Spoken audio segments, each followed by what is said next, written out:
Ai figli tetti del villaggio i baldi alpini son partiti, mostrando la forza ed il coraggio della lontana gioventù.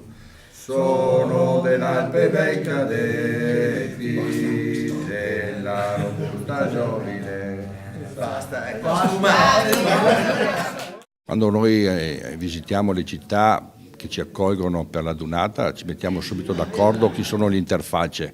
Poi a regalo di questa nostra partecipazione alla Dunata lasciamo un qualche cosa a questa città che sia visibile anche alla cittadinanza. Il nostro motto è quello di aiutare i vivi e il ricordo dei nostri morti, quindi ecco che alla città il passaggio degli alpini deve essere un segnale ben preciso, ben chiaro, e noi vogliamo che sia visibile. In primis cercheremo di recuperare le mura della città, che sono un gioiellino di questa cittadina, e poi quello che è possibile recuperare in ambito sociale, dalle scuole alle fontane del centro. Questi sono i temi, i segnali più significativi. Quando è stata candidata Treviso alla Dunata avevamo già una mappa di quali erano le aree destinate all'accoglienza. Molte di queste aree erano della provincia o del comune o di enti privati.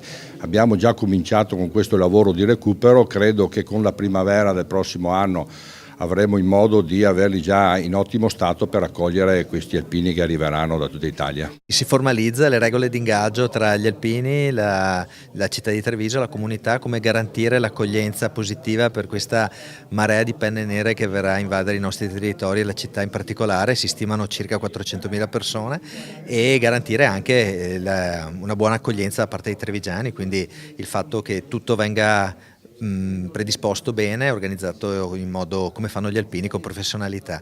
Devo ringraziare anche a nome di tutta la città gli alpini, perché ci lasceranno dei doni molto importanti, metteranno a posto 7 nostre scuole, l'esterno di 7 nostre scuole, metteranno a posto un tratto molto importante di mura, quindi un'opera simbolica soprattutto nel cinquecentenario delle mura cittadine, e metteranno a posto e puliranno il ponte dell'università, quindi oltre a venire a riempirci la città di gioia per i 3 giorni, daranno anche delle opere tangibili, quindi mi pare una cosa molto positiva per noi. Treviso darà molto, senz'altro, darà molto come voglia, come accoglienza, come clima, cioè l'accoglienza del 94 la ricordano tutti, la darà come servizi, la darà anche dal punto di vista economico, però ritornerà moltissimo da questa Dunata, ritorna moltissimo per il fatto che ci sarà una promozione del territorio grazie agli alpini incredibile. E poi otterremo anche delle opere tangibili, perché dal lunedì al giovedì circa 200 persone,